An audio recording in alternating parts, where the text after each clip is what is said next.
और ब्रेक के बाद आइए एक बार फिर से रुक कर लेते हैं देवघर की ओर, जहां पर अभी तक का जो आंकड़ा है वो 11 बताया जा रहा है। 11 लोगों की मौत की पुष्टि हो चुकी है और इस भगदड़ के दौरान 50 से ज्यादा लोग घायल हो गए हैं। सत्संग चौक पर यह पूरा हादसा हुआ है, जहां पर 11 लोगों की मौत हुई है। घायलों का फिलहाल सदर अस्पताल में इलाज चल रहा है, लेकिन जो प्रत्यक्षदर्शी है, जो वहां पर लोग मौजूद हैं, उनका कहना है कि अस्पताल में किसी भी तरह की सुविधा मुहैया नहीं हो पा रही है। निशिकांत दुबे जी जो कि सांसद है, उनसे हम बात करने की कोशिश करते हैं। निशिकांत जी, ईटीवी में आपका बहुत स्वागत है। आपसे जानने की हम कोशिश कर रहे हैं कि बाबा नगरी देवघर में जो भगदड़ मची है, क्या आपको इसके बारे में जानकारी है? मुझे पूरी जानकारी है भैया, मैं रात भर जगा हुआ हूँ, मैं उसको देख रहा हूँ। मैं यहाँ कृषि मंत्री रणधीर सिंह भी थे, हम दोनों साथी उसको मॉनिटर कर रहे थे जी। लेकिन सवाल यह है कि प्रशासन ने अपने तरफ से तैयारी की है। इसमें आज यदि घटना हो गई तो मैं कहूँ कि प्रशासन का दोष है, ऐसा नहीं है। लेकिन जो इसके जड़ में जो सबसे बड़ी बात है, आपको जानकारी दे दूं कि 40,000 कांवरिया के लिए Q complex air condition hall के लिए 2012 में केंद्र सरकार ने योजना स्वीकृत की, मैंने अपने दम पर स्वीकृत कराया। 2013 में राष्ट्रपति महोदय ने उसका शिलान्यास कर दिया जी। आज तक जो है 2015 में मैं आपसे बात कर रहा हूं, 2 साल बाद हम उसका काम चालू नहीं कर पाए। जो कंजिक्यूटिव राज्य की सरकारें हैं वो कहीं न कहीं इसके लिए दोषी हैं कि यहाँ से पैसा चला जाता है, पैसे पर जो योजनाओं पर काम होना चाहिए, क्योंकि आज नहीं कल ये घटना होनी है। हमेशा श्रद्धालुओं की संख्या बढ़ती जा रही है, तो उसको कंट्रोल करने के लिए एक हॉल की जो है कल्पना थी कि क्यू कॉम्प्लेक्स बनेगा जहाँ 40,000 लोग रहेंगे। यदि आज इस तरह की घटना जो है नहीं होती, यदि वो क्यू कॉम्प्लेक्स बन गया रहता, क्योंकि जब 105 किलोमीटर पैदल चलकर लोग आते हैं सुल्तानगंज से, तो वहां शहर के अंदर उनको घूमना पड़ता है 15 किलोमीटर, 20 किलोमीटर, कभी कभी 25 किलोमीटर का लाइन लगता है। तो वो पेशेंस जो लोगों के पास नहीं होता है, और वो स्वाभाविक है, मैंने कहा था कि लोगों का दोष है, क्योंकि 105 किलोमीटर जब वो पैदल चलकर आते हैं तो उनको पूजा करने की हड़बड़ाहट होती है, जल्दबाजी होती है, उनके पांव जवाब दे रहते हैं, उनको लगता है बाबा का दर्शन हो जाए। तो ये जो समस्या है, ये समस्या आज भी है। यदि इस तरह की घटना रोकना है तो उसका एक परमानेंट सॉल्यूशन होना चाहिए, और जब सावन होता है तभी हम सॉल्यूशन की बात करते हैं, साल भर तक सॉल्यूशन की बात नहीं करते हैं। बिल्कुल। और आज घटना क्या है, स्कैटर्ड होता है।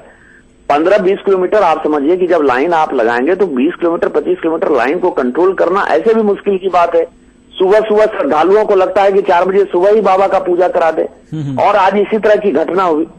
और मैं लगातार केंद्र सरकार और राज्य सरकार से कह रहा हूं कि यहाँ एक अच्छे हॉस्पिटल की आवश्यकता है। आपको पता है कि एम्स के लिए मैं लड़ाई लड़ रहा हूं, और राज्य सरकार ने वहां से जमीन दे दिया है, अभी तक यहाँ से एम्स वो सैंक्शन नहीं हो पाया है। और ये क्यू कॉम्प्लेक्स तो राज्य सरकार का पूरा, मैं ये नहीं कहता कि रघुवर जी की कोई दोष है, क्योंकि रघुवर दास जी को जो है 5-6 महीने हुए हैं, लेकिन 2013 में जब 2012 में पैसा चला गया, और जो 2013 में इस देश के राष्ट्रपति ने उसका शिलान्यास किया, और आज तक 3 साल में यदि हम क्यू कॉम्प्लेक्स का एक ईंट नहीं रख पाए हैं, तो इसके लिए कहीं न कहीं सबसे बड़ा दोष जो है जिला प्रशासन का। क्या दोष है इसमें?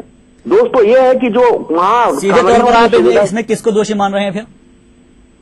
जो कंजिक्यूटिव राज्य सरकार थी उस वक्त की, जो तत्कालीन जब हमने शिलान्यास किया उस वक्त की जो राज्य सरकार थी, उस राज्य सरकार को जो है ये सोच ही नहीं थी कि ये क्यू कॉम्प्लेक्स बनना है। बिल्कुल। यहाँ तो पॉलिटिकल माइलेज अभी तो फिलहाल की अगर हम बात करें तो फिलहाल तो आपकी सरकार राज्य में भी है, केंद्र में भी है। मैं तो यही कह रहा हूं कि इसको इमीडिएटली जब तक क्यू कॉम्प्लेक्स नहीं बनेगा, चाहे जो कोई भी हो, सुनने में अच्छा लगे या सुनने में, आपको पता है कि मैं बहुत ही स्ट्रेट फॉरवर्ड बोलता हूं, इसमें सवाल यह है कि सुनने में अच्छा लगे या सुनने में बुरा लगे, हम सभी इसके दोषी हैं। चाहे मैं सांसद होने के नाते हो, कोई विधायक होने के नाते हो, राज्य सरकार हो या केंद्र सरकार हो, ये सारी सरकारें जो है इंक्लूडिंग माई सेल्फ, एक सांसद होने के नाते सबसे बड़ी जिम्मेवारी मेरी है।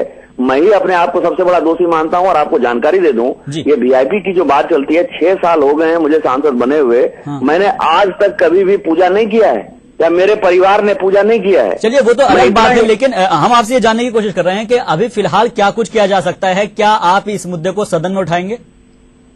सदन में उठाने का क्या मतलब है? मैं ये कह रहा हूं कि जो दोष हुआ है सदन में उठाकर मैं क्या कर लूंगा? पॉलिटिकल माइलेज लेने के अलावा मैं क्या करूंगा?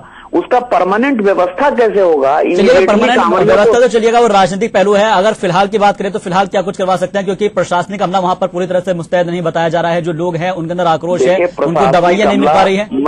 मैं टोटली डिसएग्री करता हूं। मैं किसी को डिफेंड, जब मैं अपने आप को डिफेंड नहीं कर रहा हूं तो मैं प्रशासन को क्यों डिफेंड करूंगा? प्रशासन ने जो कार्रवाई की है, प्रशासन ने अपने आधार पर अच्छी कार्रवाई की है, और यानी कि कहीं ना कहीं देखना भी होगा कि आगे उन लोगों के लिए क्या कुछ किया जा सकता है। फिलहाल के लिए बहुत शुक्रिया हमसे बातचीत करने के लिए, तमाम जानकारी के लिए। तो कुल मिलाकर देखा जाए अभी तक जो आंकड़ा है हालांकि 11 तक पहुंच गया है और 50 से ज्यादा लोग इसमें घायल बताए जा रहे हैं, लेकिन सवाल यहां पर आखिर यही उठता है कि गलती किसकी है? क्या यहां पर क्यू कॉम्प्लेक्स बन जाना चाहिए था और बना नहीं है तो उसकी वजह क्या रही है? और साथ ही साथ जो लोगों का लवाजमा है उसके लिए पहले से इंतजाम अगर नहीं किए गए थे तो उसके लिए आखिर जिम्मेदार कौन है? ये सभी तमाम सवाल है जो आगे भी हम देखते रहेंगे और उनके ऊपर नजर बनी रहेगी।